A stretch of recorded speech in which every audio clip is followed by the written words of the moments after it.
да одисејата човечка, граѓанска, судска на луѓето кои беа исклучени од парното греење заврши во Страсбур, за жал.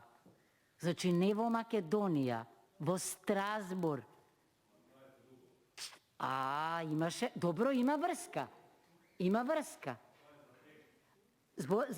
Па добро, сепак е тоа врзано. Значи зборувам, ние имавме еден монопол кој што многу од граѓаните не можеа да го совладаат, дури ни судовите.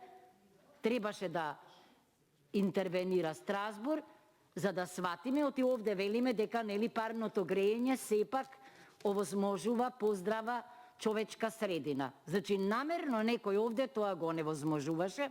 И уште една поента, чудно е во оваа влада на сите претходни заложби, една од одлуките, подпишана од господинот заменик премиер, да биде она за 30 годишна концесија за Иловица.